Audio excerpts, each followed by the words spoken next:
இயேசு நம்மோடு.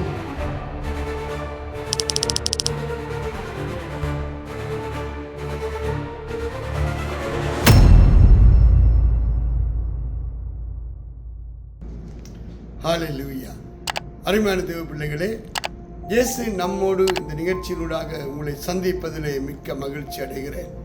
இந்த நாட்களில் கர்த்தருடைய சத்துவத்திலே வல்லமையிலே நாங்கள் நிலைத்து நின்று மேன்மைகளை பெற்றுக்கொள்ளத்தக்கதாய் வேதம் சொல்லுகிற வழிகளிலே நடந்து அவரை பின்பற்றுகிற போது அவர் மகிமையான மேன்மையான காரியங்களை நம்முடைய வாழ்க்கையில் செய்கிறார். இந்த நாளில் 96வது சங்கீதத்தில் ஒரு வசனத்தை வாசித்து உங்களுக்காக சில வார்த்தைகளை அதிலிருந்து பகிர்ந்து கொண்டு ஜெபிக்க போகிறேன். அங்கே 96வது சங்கீதத்திலே 9வது வசனத்திலே பார்க்கிறோம், பரிசுத்த அலங்காரத்துடனே கர்த்தரை தொழுது கொள்ளுங்கள், பூலோகத்தாரே நீங்கள் யாவரும் அவருக்கு முன்பாக நடுங்குங்கள். ஒரு அருமையான சங்கீதத்தை பார்க்கிறோம். அருமையான தேவ பிள்ளைகளே, வேதம் சொல்லுகிறது பரிசுத்த அலங்காரத்தோடு கர்த்தரை தொழுது கொள்ளுங்கள். ஏனென்று சொன்னால் நம்முடைய ஆண்டவர் அவர் பரிசுத்தம் உள்ளவர், அவர் பாவிகளை நேசிக்கிறவர், ஆனாலும் பாவத்தை வெறுக்கிற தேவன் என்று வேதம் சொல்லுகிறது. பாவம் செய்கிற ஆத்மா சாகவே சாகும், பாவத்தின் சம்பளம் மரணம் என்று தேவனுடைய வார்த்தை சொல்லுகிறது. அதனால தான் தேவனிடத்தில் வருகிறது நல்லது, தேவனை தேடுகிறது நல்லது. ஆனால் அவர் விரும்புகிற பரிசுத்தத்தை விரும்பாமல், அவர் விரும்புகிற பரிசுத்தத்தில் நிலைத்து நிற்காமல் நாம் தேவ சமூகத்தில் வந்து தேவனை ஆராதிப்பதனாலே எந்த பயனும் இல்லை. ஏனென்றால் அவர் பாவத்தை பார்க்காத சுத்த கண்ணர். அவர் பாவம் எங்கே இருக்கிறதோ அந்த இடத்துல அவர் வாசம் பண்ணுகிற தேவன் இல்லை. அது மட்டுமல்ல, நம்முடைய வாழ்க்கையில வேதம் சொல்லுகிறது அசுத்த உதடுள்ள மனுஷர் மத்தியில நான் வாசம் பண்ணுகிற தேவன் அல்ல. அருமையான தேவ பிள்ளையே, நம்முடைய வாய் சரியில்லாவிட்டால் நம்முடைய வாழ்க்கை சரியா இருக்காது. நம்முடைய வாழ்க்கை சரியா இல்லாவிட்டால் தேவனுடைய ஆளுமை நம்முடைய வாழ்க்கையில வராது. அதனால தான் குறை சொல்லாமல், குற்றம் சொல்லாமல், மற்றவர்கள் மேலே சொல்லப்பட்ட நிந்தையான பேச்சுக்களை எடுக்காமல் எப்போது நம்முடைய வாயை காத்து தேவ சமூகத்தில் தேவனுக்கு பயந்து நடக்கிற போது ஆண்டவர் மகிமையான காரியங்களை செய்கிறார். அதனால தான் வேதம் தெளிவாக சொல்லுகிறது, அவனவன் தன் வாயின் பலனை அங்கே அனுபவிக்கிறானாம், பெற்றுக்கொள்ளுகிறானாம். நம்முடைய வார்த்தைகள் சரியா இருக்குமானால், வார்த்தையில் ஒரு பரிசுத்தம் இருக்குமானால் தேவன் மகிமையான காரியங்களை செய்கிறார். அதனால தான் பரிசுத்த அலங்காரத்தோடு கர்த்தரை தொழுது கொள்ளுங்கள். தேவனை துதிக்கிற வாய், தேவனை உயர்த்துகிற வாய், தேவனிடத்திலே விண்ணப்பங்களை வேண்டுதல்களை ஏறெடுக்கிற வாய், அது ஒரு நாளும் புறங்கூறாமல், மற்றவர்கள் மேலே சொல்லப்பட்ட நிந்தியான பேச்சுக்களை எடுக்காமல் அந்த வாய் இருக்குமானால் தேவன் அதனிடத்திலே பிரியமாக இருக்கிறார். பாருங்க, அதை சொல்லிட்டு பரிசுத்த அலங்காரம்.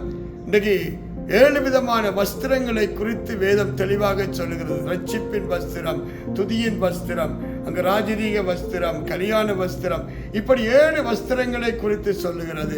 அதனாலதான் இந்த பரிசுத்த வஸ்திரங்களை நாங்கள் தேவனை தொழுது கொள்ளுகிற போது அதை தனித்திருக்க வேண்டும் என்று வேதம் சொல்லுகிறது. அருமையான தேவ பிள்ளைகளே, இந்த நாட்களில் பூலோகத்தாரை நீங்கள் யாவரும் அவருக்கு முன்பாக நடுங்குங்கள். கர்த்தருக்கு பயப்படுதலே ஞானத்தின் ஆரம்பம். இன்றைக்கு அநேகருடைய வாழ்க்கையில் தேவ பயம் இல்லை. அவர் என்னை உண்டாக்கினார், அவராலே நான் வாழுகிறேன், என்னுடைய ஆயுசு நாட்கள் தேவனுடைய கரத்தில் இருக்குது என்ற உணர்வில்லை. அதனால என்ன செய்கிறோம்? தேவ சமூகத்தை தேடுகிறதில்லை, தேவனுடைய ஆலயத்துக்கு ஆராதனைகளுக்கு வருகிறதில்லை, ஜெபங்களிலே தரித்திருக்கிறதில்லை. நாங்கள் ஏதோ அவரை மிஞ்சி அங்கே பிஸியாக பெரியவர்களாக ஆகிறதுனால அவருடைய சமூகத்தை நாங்கள் அவமதித்து விடுகிறோம். அதனால நம்முடைய வாழ்க்கையில தேவனுடைய ஆசீர்வாதங்களை, மேன்மைகளை இழந்து வியாதிகளுக்குள்ளே, வியாகுலங்களுக்குள்ளே கடந்து போகிறோம். அருமையான தேவ பிள்ளைகளே, தேவனுடைய ஸ்தானத்தை நீங்கள் இன்னும் ஒன்றுக்கு கொடுக்கிற போது அதுவே விக்கிர ஆராதனை என்று வேதம் சொல்லுகிறது. இன்றைக்கு ஏன் ஆலயத்துக்கு வரல, ஏன் ஜெபத்துக்கு வரல என்று சொல்லுகிற போது நீங்கள் சொல்லுகிற காரியங்கள் தேவனுடைய ஸ்தானத்தை பிடிக்கிறதா இருந்தால், நான் சொந்தக்கார வீட்டை போனேன், இன்றைக்கு ஒரு ஃபங்க்ஷன் உண்டு, இன்றைக்கு அப்படியான காரியம் இருந்தது சொல்லுவீர்களானால் நீங்கள் விக்கிர ஆராதனைக்குள்ளே உங்களை அறியாமலே கடந்து போகிறீர்கள். தேவனுடைய ஸ்தானத்தை இன்னும் ஒன்றுக்கு கொடுக்கிறவன் சபிக்கப்பட்டவன் என்று வேதத்தில் அநேக இடங்களில் சொல்லப்படுகிறதை பார்க்கிறோம்.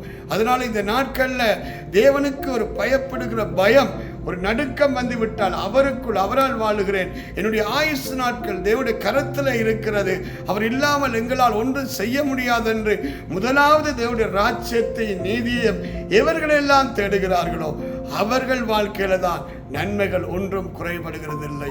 இந்த ஆகஸ்ட் மாதத்தில் நான் தேவ சமூகத்தில் நின்று சொல்லுகிறேன், அருமையான தேவனையே, உங்களால் ஒன்றும் ஆகாது, தேவனால் அன்றி உங்களால் ஒன்றும் ஆகாது என்று வேதம் சொல்லுகிறது.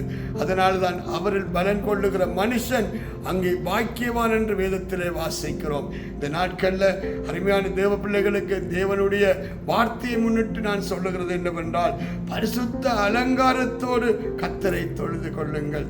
அது மட்டுமல்ல, நீங்கள் யாவரும் அவருக்கு முன்பாய் நடுக்கத்தோடு வாருங்களாம்.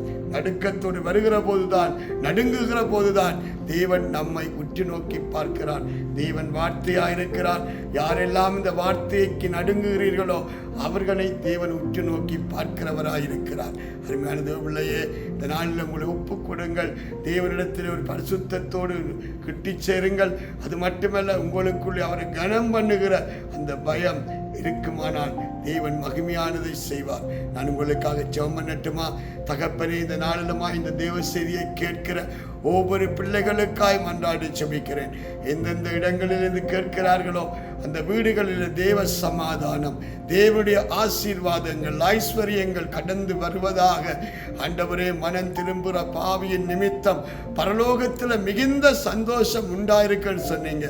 இந்த நாட்களில் இந்த இயேசு நம்மோட நிகழ்ச்சியை பார்த்து யாரெல்லாம் மனம் திரும்பி உண்மை இன்னும் ஒருபடி கிட்டி செல்கிறார்களோ அந்த பிள்ளைகளுடைய வாழ்க்கையில தயவு, கிருபை, ஆண்டவரே, மேன்மைகள் உண்டாகட்டும். இந்த நாட்கள் இருக்கிற தடைகளை உடையுங்கப்பா.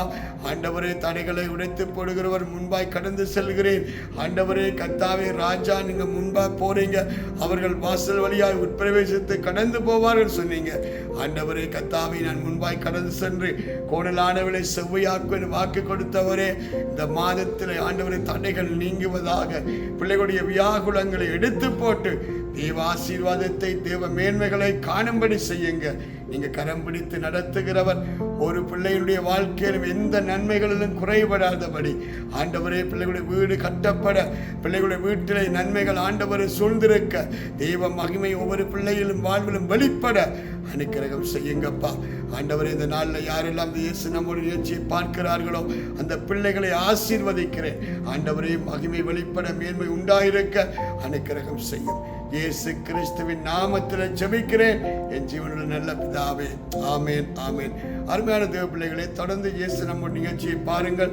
அறியாதவர்களுக்கு இதை அறிமுகப்படுத்துங்கள். அது மட்டுமல்ல, சபையிலே வந்து பாருங்கள். தேவன் செய்கிற அற்புதங்களை, அதிசயங்களை தேவனுடைய நாம மகிமைக்காக சொல்லுகிறேன். உங்க வாழ்க்கையில எப்படிப்பட்ட சூழ்நிலையில் கடந்து போனாலும் அந்த சூழ்நிலைகளிலிருந்து விடுதலையாக்க வல்லமையுள்ள ஒரே தேவன் ஆண்டவராகிய இயேசு கிறிஸ்து ஒருவரே. அவரிடத்தில் வந்து நன்மைகளை பெற்றுக் கொள்ளுங்கள். கர்த்தர் தாமே உங்களை ஆசீர்வதிப்பார். ஆமென்.